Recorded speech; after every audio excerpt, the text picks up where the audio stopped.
So before I say a bit more about the data stewardship issue, I'll just give you a flavor of some of the opportunities in statistical terms that are out there. I'm mainly quoting examples from the OECD. That's just a way of promoting my organization, but of course the scope is much larger and there are many more examples. I will not go through all of them, but you will see that they all have in common that they combine existing and new sources with a view to getting new insights for our analyses and lives. So a few examples here. One is pretty old-fashioned, if you want. House prices is something that is an important indicator. Unfortunately, the information is not locally available in many countries. You do have aggregate information from official statistics, and you have a lot of detailed privately held information, for example, by notaries on individual transactions. Well, you'd like to combine those and get a consistent set of subnational and national data on house price indexes. And we've done a project like this. The novelty is here that you bring official and private data together and that you combine it with a little algorithm that makes this whole thing compatible. But this is actually a nice, I was thinking of this example when I heard my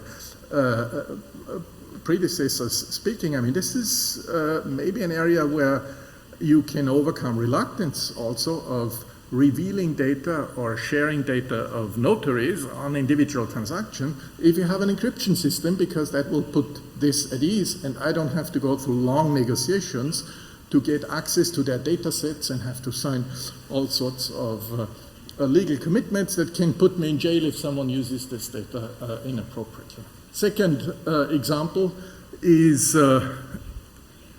from the environmental field, and it is a little idea of this enormous potential, of course, that comes with geospatial information.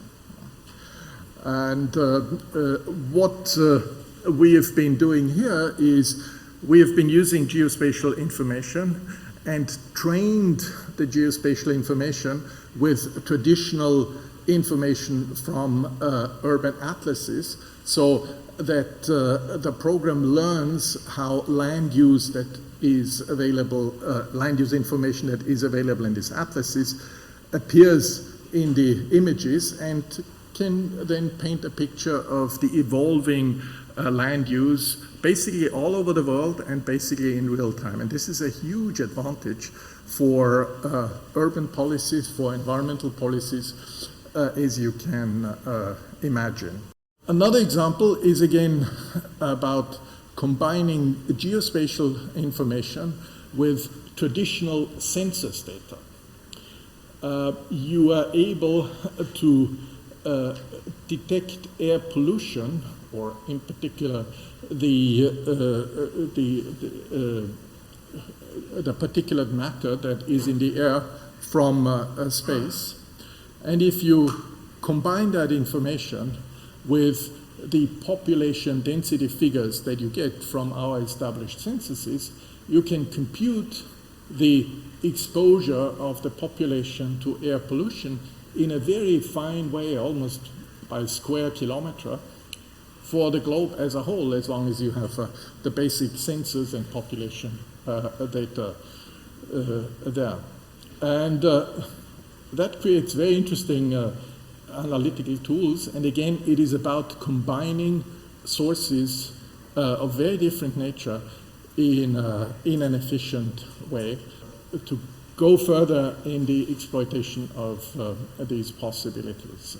From these examples, you can see the potential, which of course goes way beyond what I've just been describing, comes the issue, well, how do we make the most of these situations? How do we overcome the issues that are involved in using such disparate sources of the ecosystem? We need, and that's in a way the core of the point that I'm making, we need a data stewardship. What do I mean when I say data stewardship? Let me first briefly define data governance. Data governance is, in our definition, the overall decision-making, the authority for data-related matters in society. So we're talking about very basic policies, privacy laws, statistical laws that exist in our societies to govern the data. Data stewardship is somewhat more narrowly defined. It is about implementing these policies, setting standards and principles of data governance in the area of data for evidence that I just defined before. And you can see already in a number of countries that the role of data stewardship is something that is picked up by institutions, and typically, of course, it is the National Statistical Office that whose role is progressively transformed from a simple data producer to a data steward in the country. You have data stewardship within companies as well. That's sort of the microeconomic correspondence to it. Now, looking at these data stewardship roles as they occur in countries, we observe that there is no single model, of course, but it typically involves a number of things that these data stewards do. The first one is they are actively coordinating and standard setting actors among the producers of official statistics. Now, in virtually every country, you have not only the National Statistical Office, you do have other producers of official statistics, like the central bank, like statistical outfits of ministries who are part of the national statistical system. Well, the data steward's first role is to set standard guidelines and work towards interoperability among those who actually already officially produce statistics for the country. Then you can cast the net a bit wider and look at administrative data that is held more generally, but not necessarily with a view to producing statistics. So, you know, the Environment Ministry has data for its own purposes, the Health Ministry, so on. All these rich sources that deserve to be exploited, and again, the data steward's role would be to facilitate the usage of these data for evidence, for analysis, for policy. This is also where issues like encryption would come in, because this is exactly the kind of situation that you face, that the Health Ministry doesn't want to share its data with the Environment Ministry for good reasons probably, and the new tools that we've just been hearing about can help in those situations. But someone needs to organize this. Someone needs to say, let's sit down and put these things together, and that would be the role of the data steward. In the broadest sense, a data steward has also a function vis-a-vis the private sector, vis-a-vis private data holders, like all sorts of companies, for example, through a promotion of standards, terminology, classifications.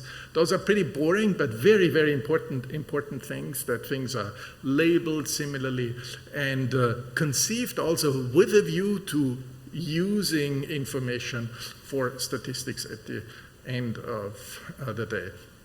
I mentioned this last point here is the once only principle. That is a demand that we have increasingly from society itself, where people or businesses in particular say, we are more and more reluctant to respond to surveys and to provide information about ourselves more than once to different parts of the administration. So it is a challenge for our governments also to organize things such that when information is collected by one part of the administration, that it then can be shared with other parts of the government. And again, it's about data sharing, it's about organizing this ecosystem. What are the ingredients needed to get to this point? The first is you need a strong legal and ethical basis. You need statistics laws, you need implementation, of course, data protection laws, you need ethical standards, you need an ongoing dialogue with society's stakeholders to get to a position where there is trust also in this institution. It's sort of obtaining a social license to go forward in this space. This is a bit sort of qualitative material, but trust in institution is extremely important in this setting, so that the data steward has the confidence of society to do what it is asked to do. We need common standards and interoperability. I already mentioned the issue of classifications. You use data between different parts of the administration. Well, they're classified very differently. You want some metadata standards, quality frameworks that are more broadly applicable than just among statistical producers. And of course, you want the data to be able to speak to each other, be it directly or openly or in encrypted form. So those are all tasks that need to be put in place. I'll skip the example here, just mention maybe Switzerland, where a lot of work has already been done, and moving in the direction of having the Swiss Federal Statistical Office as a data steward for the country. That includes the interoperability of the sources among the different parts of the administration, but it also a new role for the Statistical Office in the sense of offering access services to academia and researchers in terms of the microdata that sits in different parts of the administration. So they advise, they consult, they actually help, and they ensure, of course, confidentiality by helping researchers doing this. So this is a different role that comes along with these developments. Quality standards, so trust again, is created by making sure that that data that is being produced from different sources is compatible with international quality standards. I'm just reminding you here that quality is not only about accuracy of data. Data quality is also about relevance. I mean, this is what I'm producing. Is it useful? It is about accessibility. Do I find it easily? It is about documentation. Is it is the metadata well developed? And so there are a number of quality criteria that all need to be put in place to acquire this trust that is needed for that role to go ahead. Finally, co-investment. Co-investment is something that is a matter of efficiency in many ways. Different institutions all face similar issues, and yet very often each of them pursues their own way of going forward in exploiting new sources, in forming new platforms, in conducting research.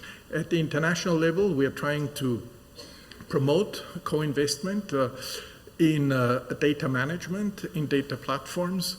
I'll give you, I'll just stick with two examples. One that is led by ourselves, by the OECD. It's called the Statistical Information System Collaboration Community. You see the set of institutions that basically co-invest, so they all put money into developing a data management platform that is then deployed individually and used in each of these institutions with sort of customized versions as they are deployed, but the core of the matter is developed jointly. It's a community, it's open source, it's compatible with international data exchange standards. And of course, it is much easier to do this collectively and much cheaper than if each of these institutions were building their own data management system. Other example is again, about tapping into new data sources. The International Monetary Fund has launched, and we joined, as well as the World Bank and the Inter-American Development Bank, what is called the Development Data Partnership. The idea is that collectively the international organizations approach big digital players. You have the names here on the slide, with a view to being able to use their data for analytical purposes. So to conclude, we are in a whole new world of data for evidence. There's an ecosystem out there that creates enormous possibilities to generate new evidence for policy. But the evidence must be coming from a trusted source. It must be granular and timely enough to respond to demands of citizens and policymakers. I think that the avenue of data stewardship is something that needs to be pursued institutionally. And I do think that national statistical offices do have an important role to play in transforming themselves gradually into data stewards in our countries to make these things happen. So thank you very much for your attention.